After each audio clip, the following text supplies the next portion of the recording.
Alors, avant de répondre à la question, j'aimerais faire un petit récapitulatif d'un passage que j'avais traduit de Takfir Darabato de Cheikh Ibn Mahali, qui divise le Takfir en 6 catégories. Et c'est d'ailleurs la raison pour laquelle il règne un amalgame sur la chose, c'est-à-dire que c'est en fonction de la considération que l'on utilise qu'on utilisera telle ou telle définition. Donc, les uns parlent d'une définition selon une considération, et les autres ils parlent d'une définition selon une autre considération, et forcément cela crée éventuellement un amalgame ou des amalgames. Et donc, Cheikh al-Hali, il divise le kufr selon 6 critères. Le premier, c'est en fonction de son statut, donc il y a le kufr akbar, kufr asghar. Pour le kufr al-akbar, il touche à asl al-iman, donc il est mukhrij min al-millah, il fait sortir de la religion. Le kufr asghar, il, euh, il diminue Kamal al-Iman al-Wajib et donc il ne fait pas sortir de la religion. Ensuite, il y a l'autre considération en fonction des motivations de son auteur et de ses facteurs. Donc ici, le kufr, quand il touche aux motivations, quand il parle des motivations, il se divise en 6 catégories. Et toutes, bien sûr, elles touchent au cœur et aux intentions. Il y a le el-inkar, lorsqu'il vient du cœur. Il y a takdhib, lorsque on dément avec la langue. Et il y a le kufr al-jahl, lorsque l'on parle de la motivation. Et le juhud, ensuite il y a le juhud, qui touche à 2 catégories, al-kufr al-mutlaq, concernant le tawhid al-rububiyya, et le kufr al-muqayyad, qui consiste à renier une obligation au sein de la dernière des sharia, la dernière des révélations. Donc le kufr al-mutlaq, c'est renier l'existence de Dieu, ou toutes les missions prophétiques. Et un muqayyad, ça touche à une obligation en particulier concernant la dernière prophétie. Ensuite, il y a l'inad. Et dans ce sens, il y a le kufr al-iba. Donc, c'est le refus, l'istikbar, c'est l'orgueil. Et l'inad, c'est euh, être.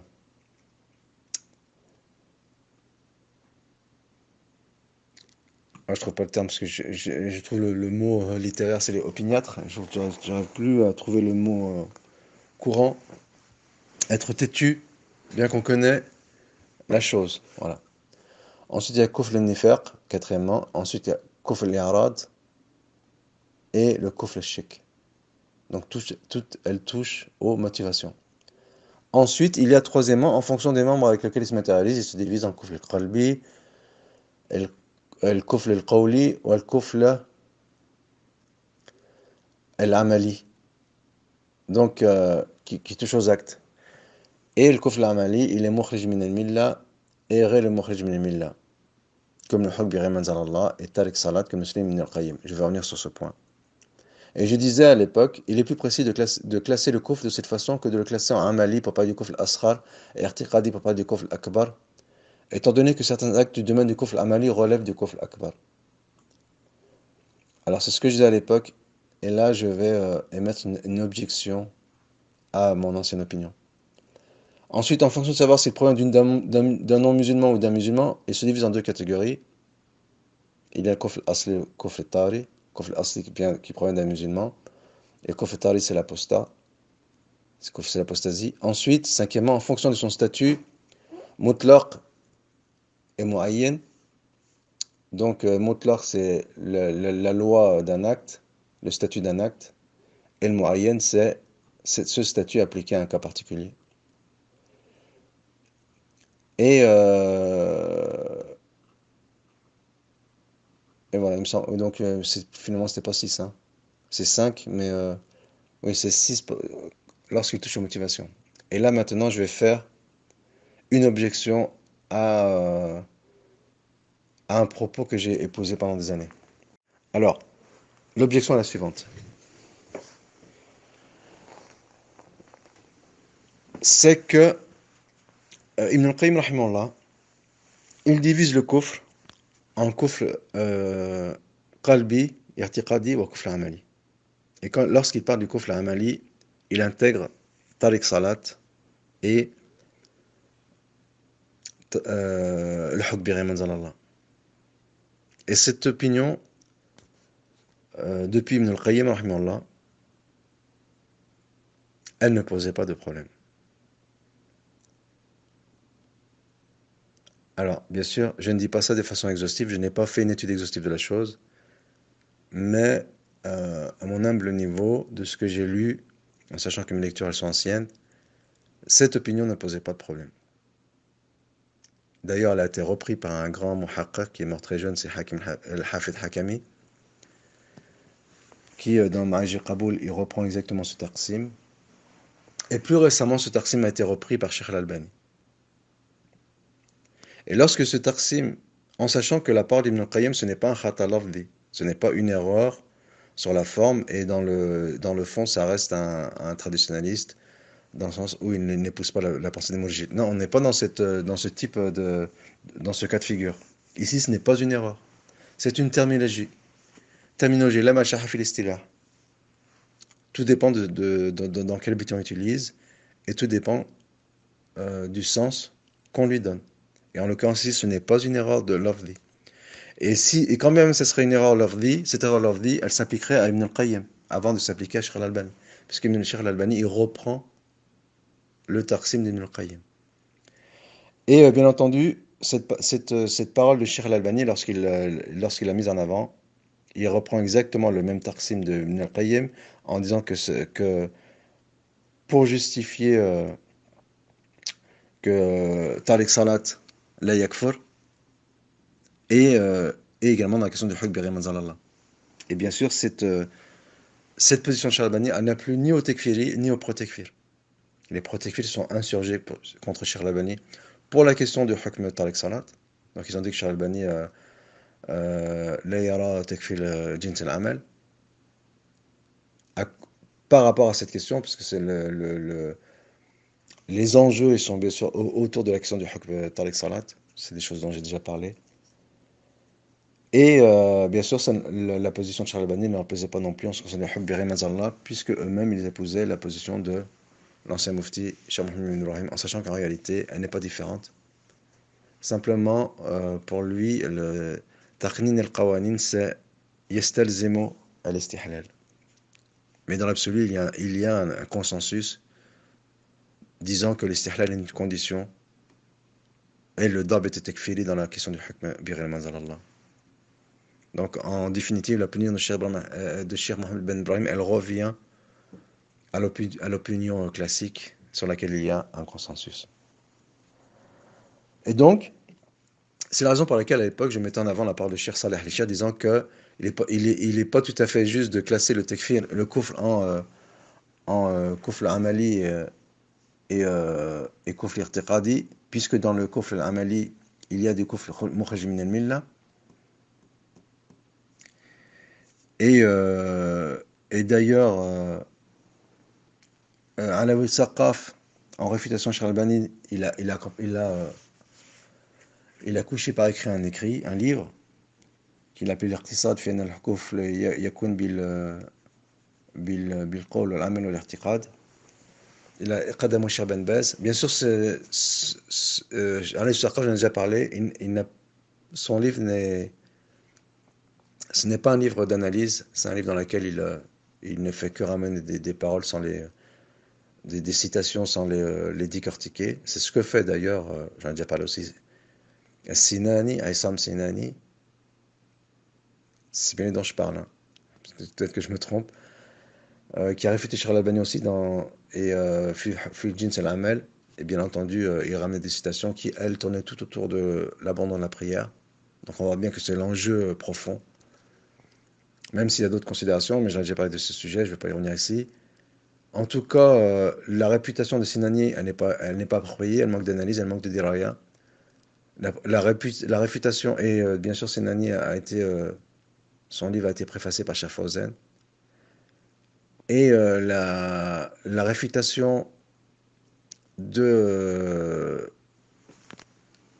même s'il ne cite pas forcément Cheikh Al-Albani, la réfutation de Raoul Saqaf, qui a été préfacée par Cheikh Ben Bez, en sachant que je ne considère pas comme Cheikh Ben Bez comme un protekfir, pour moi c'est un modéré.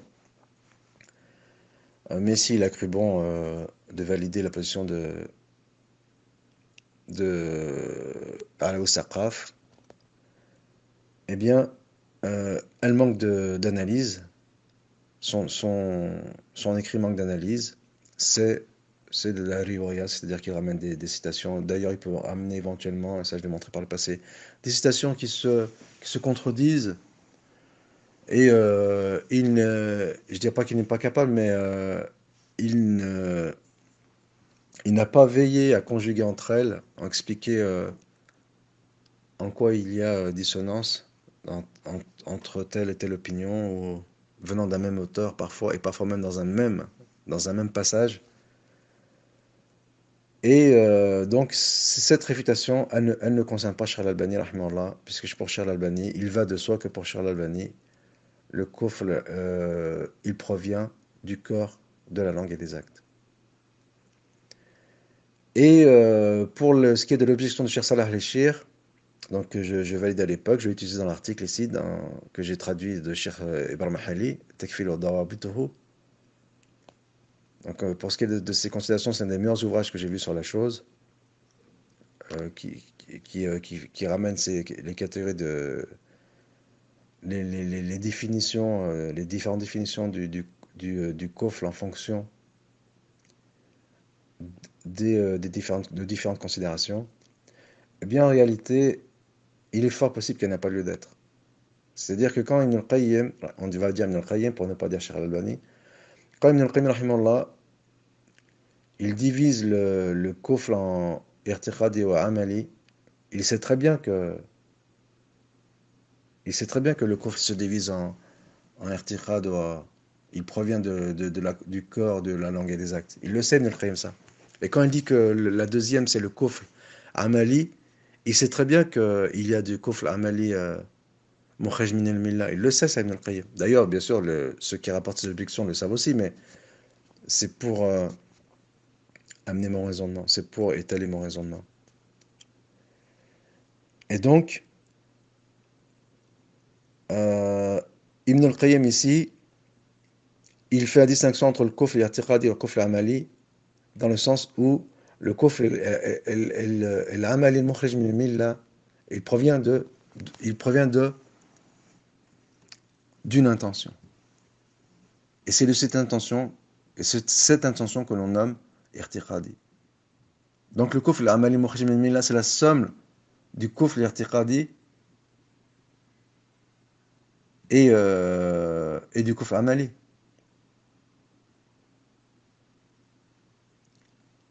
Et comme dans les deux kufr mukhraj min al-millah ou ghayr mukhraj min al-millah, il y a l'irtiqad et l'amal, eh bien Ibn al-Qayyim les a séparés.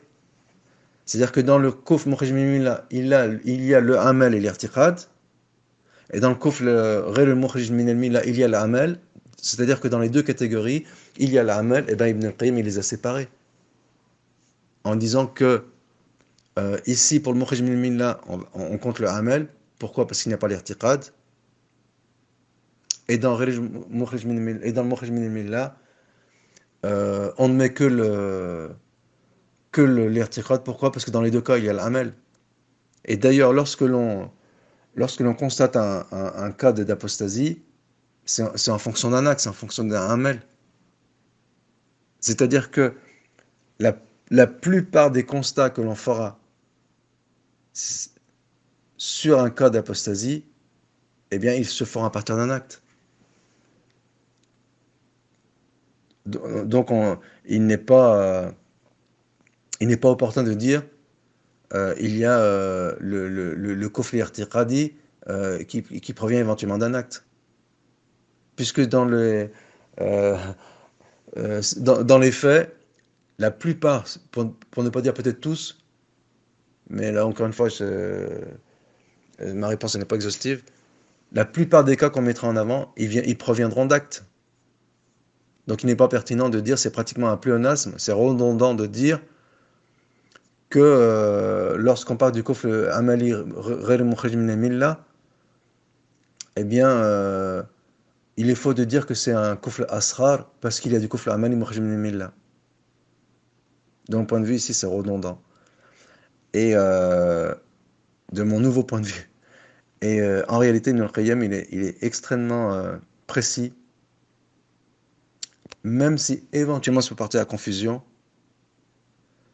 mais encore une fois, dans l'absolu, ou en tout cas selon ma dernière opinion, il n'y a pas lieu d'objecter ici la classification d'Ibn al-Qayyim. Allah ta'ala alam. J'aimerais rajouter deux choses. La première, c'est que Abdul-Latif ibn Abdurrahman, rahimahullah, il reprend exactement le même passage d'Ibn al-Qayyim pour réfuter des tekfiris, des khawarijis de son époque, qui étaient affiliés à la Dawa Nejdid, et à travers une lettre que j'ai traduite et qui avait été qui a été éditée par Cheikh Abdessalem Ibn Berjas, rahimahullah. Ça, c'est la première chose. Seconde chose, c'est que peut-être que je me suis mal fait comprendre, donc je réitère la démonstration, c'est que si les cas d'apostasie recensés sont toutes d'ordre amali, c'est-à-dire que euh, lorsqu'on condamne quelqu'un à l'apostasie, c'est pour des choses qu'il qu'il affiche en apparence. Donc forcément, cela se traduit dans les actes, voire dans la parole. Mais on peut grossièrement entrer la parole dans l'ensemble des actes en opposition à la croyance. Ça veut dire que ce soit un kufr mukhrij ou ghayr mukhrij min al-millah, dans les deux cas, on aura un kufr amali.